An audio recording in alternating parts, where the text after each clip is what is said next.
Yo, what's up guys, it's Lun-Gi. So today we're going to be taking a look at a Maliss guide. So Maliss is coming out in the TCG in about 2 weeks, and I want to show you guys basically just like a basic build of the deck, and how to do like basic plays, and also how to play around certain hand traps. Now there are some differences in the TCG to the OCG. For example, there's no Apollosa, which means that the deck is a bit weaker to Nibiru, but there are ways you can actually sort of like play around Nibiru and still not end on a field that's like not too bad. So the first thing we'll take a look at is just a basic build for the TCG. First up, we're playing 3 Dormouse, 3 White Rabbits, and 3 Cheshire Cats. So you just want to make the deck as consistent as possible.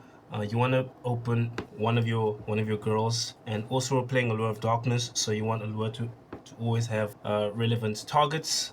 And the Cheshire Cat is actually, if you have an extender in hand, it's not too bad to start with Cheshire Cat, because it will allow you to banish your Maliss from hand, draw 2 cards, and then you'll be able to trigger that Maliss card.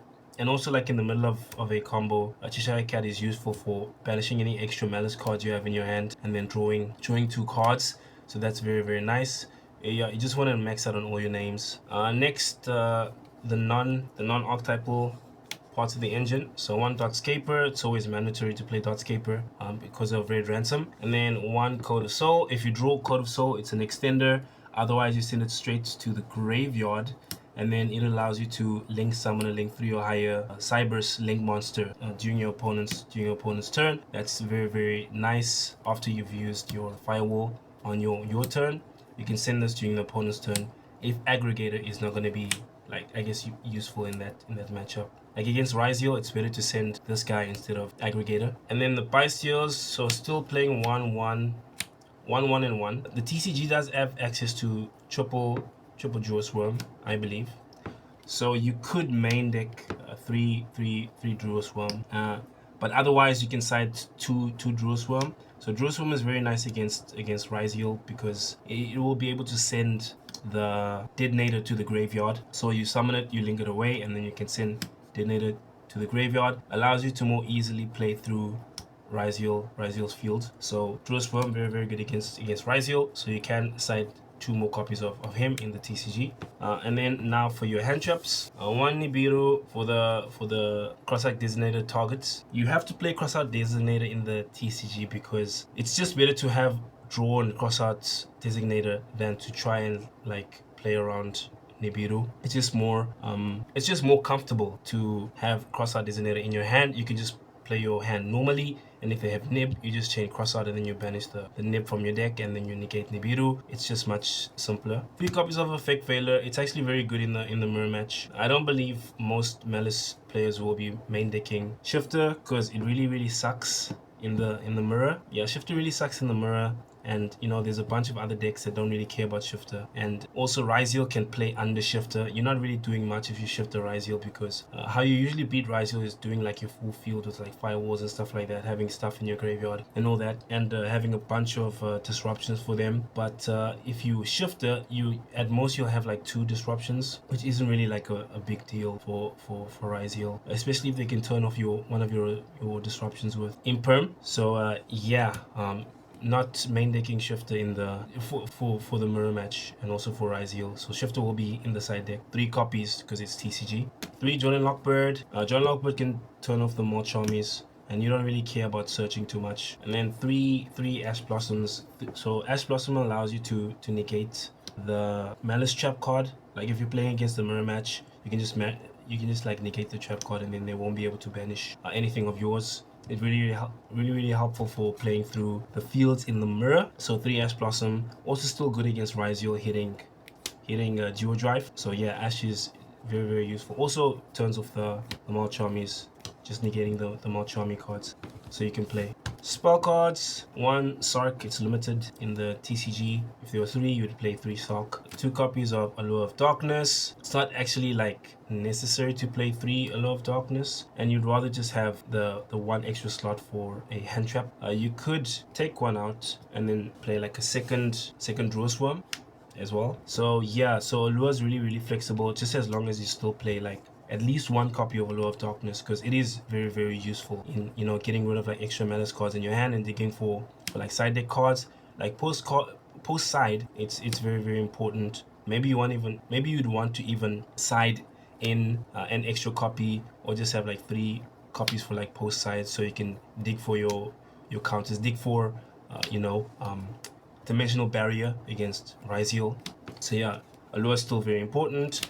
1 talents just to check your opponent's hand, or draw like more cards if you really need to. And also like Bystial Detonator, so you don't have to worry about his effect for the rest of the turn, basically, unless they choose to destroy him, but otherwise you can just take him.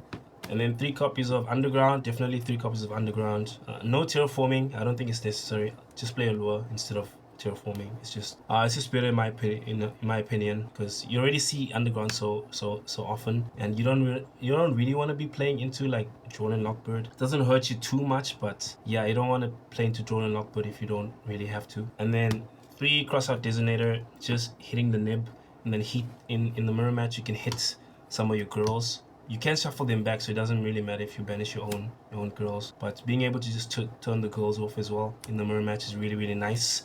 So I think Crossout Designator definitely a staple at 3 copies in the TCG. And then 3 copies of Infinite Impermanence, really good. Turning off Detonator, good in the mirror match as well.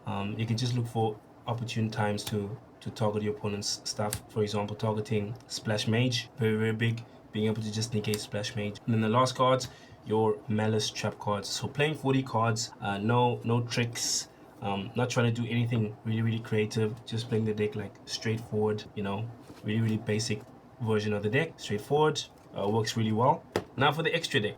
Right, Link Decoder, 1 copy. Haggard Lizard, very important for a lot of your combos. SP Little Knights as well, important for combos and for spot removal. Also, nice way to play around Nibiru is to have SP Little Knight. So I will be showing you how to play around Nibiru with SP Little Knight. Masquerena, when you side in Shifter, you'll make Masquerena, and then you just make your Link 3s on your opponent's turn, and then you'll be able to trigger your girls again. So that's very nice. So under Shifter, you just normal summon White Rabbit. No, you normal summon Dormouse, banish White Rabbit, summon it back, set a trap, link both of them into Masquerena, and then your White Rabbit will come back, and then you can end your turn. And then during your opponent's turn, you can link away Masquerena and the Dormouse that came back into a link 3. Otherwise, depending on which trap you set, you could also, like for example, if you set TB-11, then you could use TB-11 to summon a Maliss monster from your main deck, and then you'll have 3, and then you'll use Masquerena to summon your queen, and then your Maliss monsters will trigger. For example, if you summon White Rabbit from the deck, then you'll link White Rabbit and Dormouse and Masquerena into CRYPTER, and then they'll come back, and then White Rabbit will be able to trigger its effect, and you'll be able to set MTP-07, and then that'll give you 2 disruptions under Shifter, which is really strong, even against Ryziel. Lingaribo, Link Spider. So Lingaribo is good for negating like Imperm and Dominus Impulse in the mirror match if they're playing Dominus Impulse. We're not playing Dominus Impulse because I feel like it's just too much of a neg. You have to really like change a lot in the deck to play Dominus Impulse. Also, if you see your opponent playing Dominus Impulse, then you don't have to worry about Nibiru because they won't be able to activate light monster effects. So then you can just like play for free basically. So yeah, I don't think you should be playing Dominus Impulse in this deck, especially in the TCG where there's like no Apollosa to negate like Nibiru. So yeah, 1 copy of Splash Mage.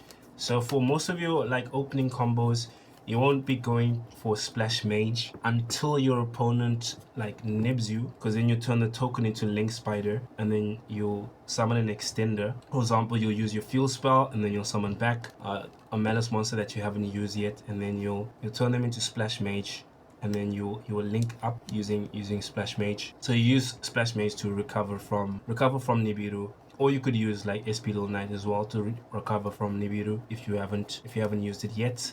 The Maliss Link monsters: 1 red ransom, 1 white binder, and 1 queen hearts of CRYPTER. So yeah, just 1/1 standard. 1 copy of Firewall, Knightmare Gryphon. So Knightmare Gryphon is a card that you want to use. Like it's an alternative play to your Firewall play, because you can end on Firewall Dragon and Knightmare Gryphon. So what this does is, if they don't have a way to negate Knightmare Gryphon, they won't be able to activate the effects of Special Summon. And since you have Firewall on the field, you will be able to bounce like either itself or bounce like a link monster that they try to summon into the extra monster zone.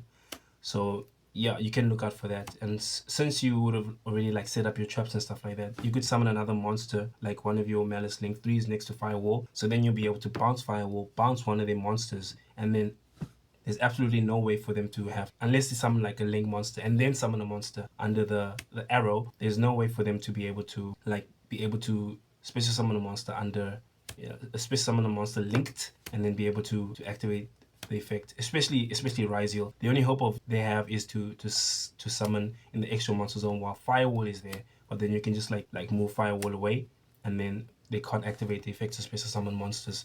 So this card very, very strong. Even if they go like EX into Mirror Logic Aggregator, so they won't be able to activate the EX because it's not linked to anything. So they'll be able to negate Gryphon with Aggregator, but then they're forced to have, like hard drawn or like searched an extender like Thode or something like that. And then at that point you can summon back your monsters, and then you can use Firewall to bounce like both Thode and the EX. So since both of them have been special summoned already, then they have to like normal summon Ice, and then at that point you'll be able to like banish the Ice, or banish like the Node or whatever they summon, and then they won't have any plays like left to do. And then the last cards: Firewall, your end board piece, Accesscode Talker, Aggregator, and Cyberse Desavewurm. So yeah, these are the targets for Firewall, along with Code of Soul. And yeah, this is basically your standard extra deck. This one could be a pack bit. It could be a pack bit instead, or some other like utility link monster.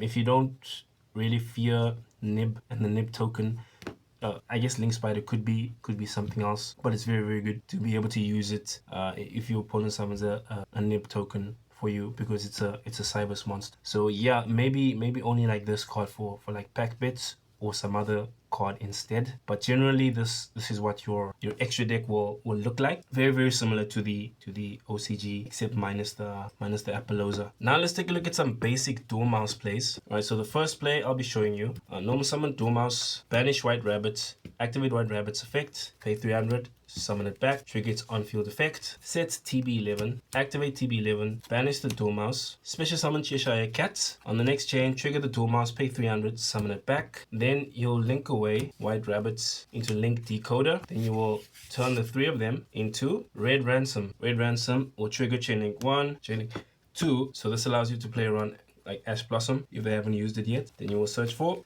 Maliss In Underground. Now this is where it starts to deviate from the OCG. So you link these 2 away into Haggard Lizard. Then you activate Haggard Lizard's effect, and you'll be banishing your Cheshire Cat. So you banish Cheshire Cat, pay 300, triggers, it will summon itself back. At this point you are in Nib territory, but you don't really care if they nib you at this point, because you still have access to your Red Ransom effect, and you still have access to your Underground's effect. So if your opponent has any sense, they're not gonna try to nib you at this point, because if they do, you'll literally just do like your normal play into like Fire, thanks to Underground. But anyways, we'll turn these 2 into White Binder. So we won't use its banish effect because we still have this live, because we want to hard punish anyone that like nibs too early. So we won't use that effect. We'll say, okay, no unsummon effect. Do you have a response? Nib. Okay, activate this. GG. Jokes. Anyways, use its ignition effect. Then it will set GWC-06. Right, so we'll set GWC-06. Next, we'll activate Maliss In Underground. Then we will banish our Red Ransom. So banish Red Ransom, pay 900, summon it back, and simultaneously banish our Dotscaper from deck, and then Dotscaper will trigger and will summon itself back. Next, we'll turn Binder and Dotscaper into Espial Knight. Espial Knight will banish White Binder.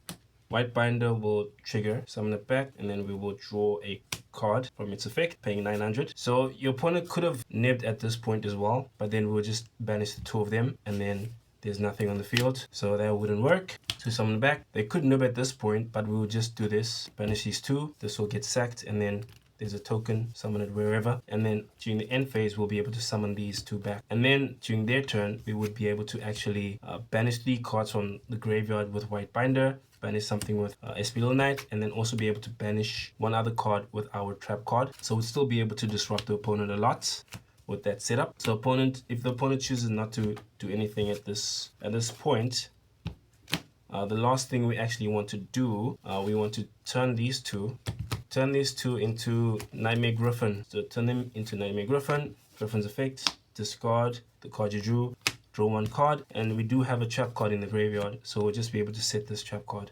face down, and then we will end our turn. They could nib at this point, but it's the same thing. Banish these and then summon it back.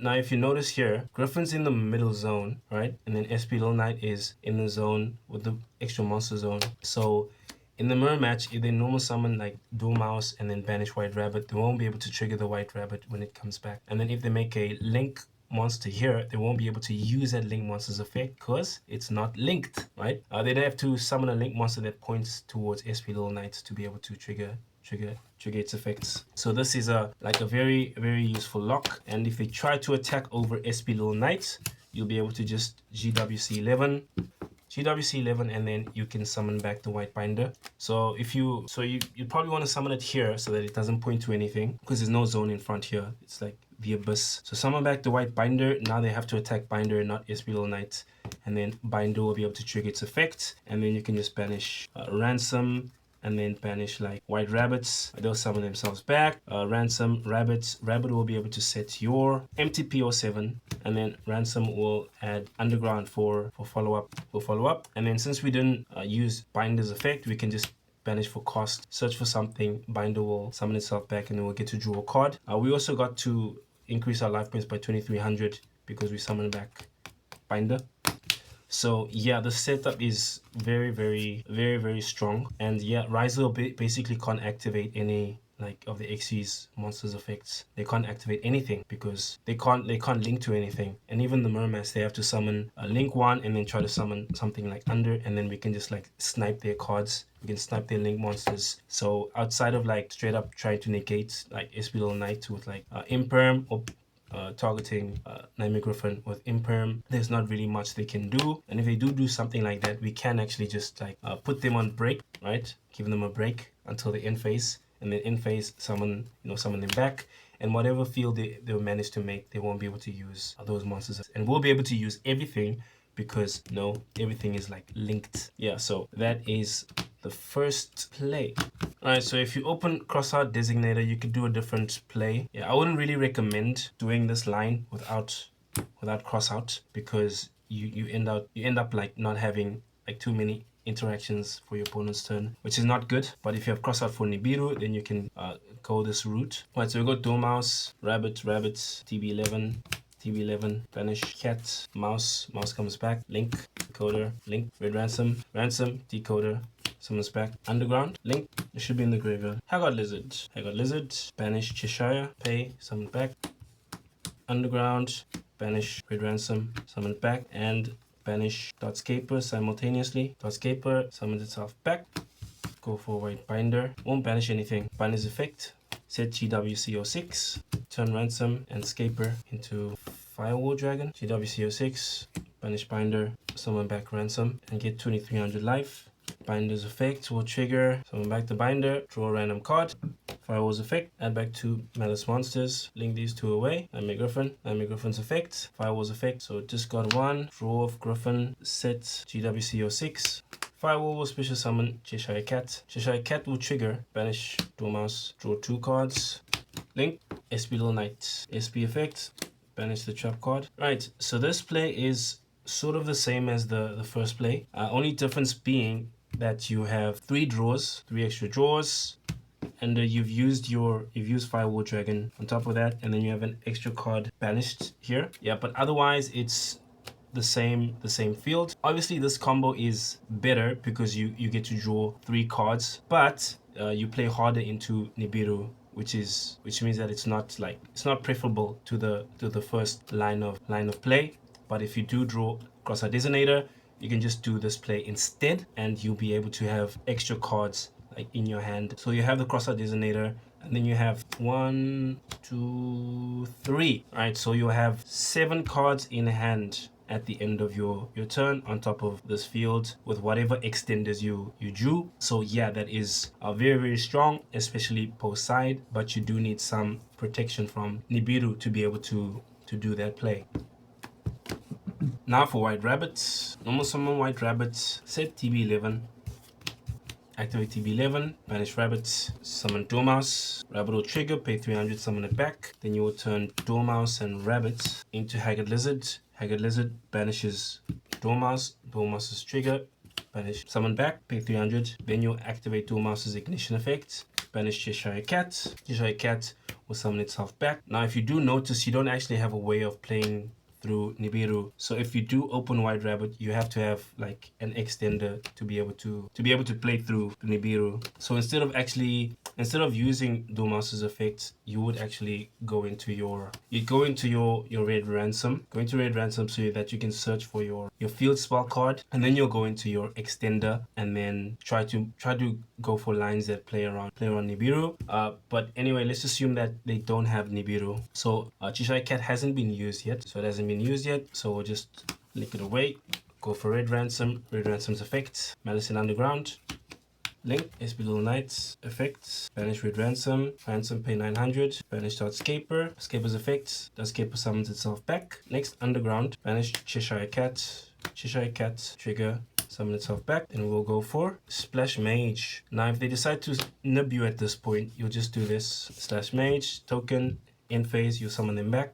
When your opponent activates a card effect on the field, you'll be able to banish Ransom and another card, maybe one of their cards. Ransom will summon itself back, banish White Rabbit will summon itself back, and then you'll be able to set your trap card. So you'll be able to have like 2 disruptions still. But let's imagine they didn't get lucky and hard draw nib. So we go splash, summon back, link, binder, no effect. So if they nib here, binder and SP. Binder's other effects, GWC-06. And since we use Splash Mage, we won't actually be able to make Knightmare Gryphon. So no Gryphon in this play. GWC-06, banish binder, summon back anything really. Summon back Cheshire Cat, White Rabbit will trigger, summon itself back, draw a card. Next, make Firewall Dragon, and then you will end your turn. So at no point would your opponent have been able to nib you without you being able to maintain some board presence at the end of the turn. And now you actually have the ability to banish binder, and also you have the ability to like reset Firewall. So your opponent's turn, they do stuff, then they activate something on the field. You go SP, binder, and whatever monster they have. Binder summons itself back, pay 900, push to summon, draw a card. Binder triggers, you banish Ransom, and you can banish your 2 trap cards. Binder triggers, summon it here, Ransom triggers, banish White Rabbit, summon back, White Rabbit triggers, MTP-07. Now your SP is protected from battle, and Firewall has 2 bounces in total, and then you have an extra banish and search here on top of 2 cards that you drew off of your effects. And that is generally how you play when you have White Rabbits. Now it's much better to actually have an extender if you have White Rabbit, but that's not always the case. So if your opponent, decides not to like nib you when you have this guy and 2 monsters, then you can still try to continue. Otherwise, you'll just have to eat the nib and then like end your turn at that point. Generally speaking, Firewall plays are post Nibiru plays, so you'll typically go for him after your opponent has nibbed you, because at that point you have to go into Splash Mage and then and obviously you don't have SP Little Knight, otherwise it wouldn't have been an issue. So you have to go into Splash Mage, and if you go into Splash Mage, then this is basically like the best thing you can make outside of having like the regular Firewall Dragon with like a bounce or 2 or something. Making him is the best thing you can make post nib. So yeah, next up we will take a look at some post nib plays, what to do after you get Nibiru'd. If you could not or did not play around the nib, but you do have an extender, what should you do in that scenario? Right, Dormouse plus Bystial. Dormouse, Rabbits TB-11, Cheshire, Dormouse, summon back. So now we're at 4 summons. Normal summon, special summon, special summon, special summon. That's 4 summons. So obviously you always want to do this. So one of these into this, right? And then this is the most optimal nib point if your opponent only has a 1-card combo. So they go for nib. They go for the nib, summon a token over here. Right, Gucci. So now they've used nib. So just link away the token. Link Spider. Right, summon Druiswurm or whatever. Banishing Cheshire Cat. We haven't used it. Summon back. Alright, so we have 2 options here. We could go for Splash Mage, but Splash Mage does kind of lock us into Cyberse monsters. So instead of that, going to Splash Mage effect, summon back, and you can link into Red Ransom. Red Ransom's effect will trigger, search for Maliss In Underground, and make Firewall Dragon activate. Maliss In Underground, banish Red Ransom's effect, summon itself back, and banish Dotscaper's effect, summon itself back. Obviously, if the extender you drew was Druiswurm, you just use its effect to send Nib to the graveyard. But we're just going to assume it's something random. Another play you could do is, you could go into Accesscode Talker, target Red Ransom, banish Red Ransom, destroy the Nibiru, Red Ransom, pay 900, summon itself back, banish Dotscaper, Dotscaper summons itself back. And you can end on Access and Firewall with Underground in hand for follow-up. Or you can go for Binder, Binder's effect, banish the trap, Binder's other effect, GWC-06. Activate the field spell and then end your turn. And then during the opponent's turn, you can activate GWC-11, summon back Red Ransom, summon back White Rabbit, Rabbit triggers, set MTP-07, and then you can banish White Binder, search for something, banish a card non-targeting, White Binder comes back, draw a card, Binder triggers, trap, Ransom comes back, and banishes maybe Dormouse. Dormouse comes back. So you'll have 2 cards in hand, 2 extra cards in hand, and then you have Graveyard Disruption from Binder if your opponent had stuff in the graveyard, and then you had a non-targeting banish and a search. So that is still decent through a hard Nibiru, better than passing on a token.